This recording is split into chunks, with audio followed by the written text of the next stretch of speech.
Hi, I'm Peggy Hicks. I'm the Director of Thematic Engagement, Special Procedures, and Right to Development at the UN Human Rights Office in Geneva.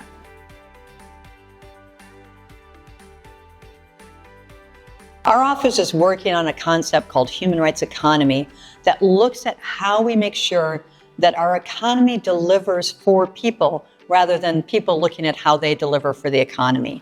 The idea here is that for a long time, the way that economic policy has been being made hasn't really put people at the center of the equation. And there's a lot more that can be done to look at how our budgets are being made so that they really do what we call ring fencing. They make sure there's enough money to support the things that people need in terms of social protection and health.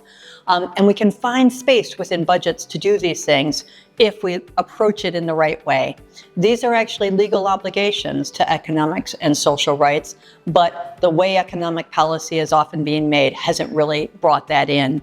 We also need to address some of the structural inequalities that underlie some of economic policy and decision making, and we need to make sure that people have these tools, these human rights tools, that will allow us to do all of this more effectively.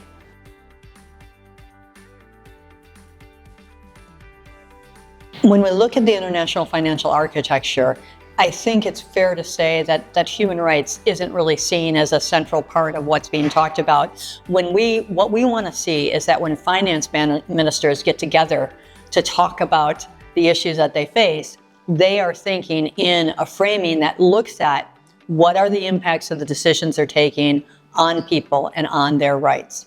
And what that means as a game changer going forward is that in the policies that are within these institutions, there are ways to more effectively integrate human rights into how they look at conditionalities, what are the loan processes, and all the different other steps that they take. They should look at and do things like human rights due diligence and impact assessments that allow them to look at not just the financial side of the equation, but also the people-centered and human rights-centered side of the equation.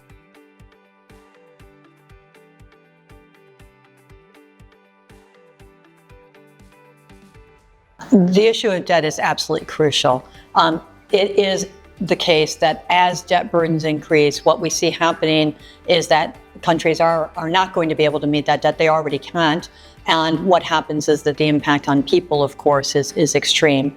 What we want to see happen is a different conversation, a multilateral, multi-country initiative that will really look at how we make sustainable progress on debt relief. Now is the moment. It's absolutely urgent, and it really is impossible to imagine the impacts that people will feel if this doesn't happen. It's already, as I said, really being felt within a variety of countries, given the levels of debt, and we see a crisis not already looming, but here that has to be addressed.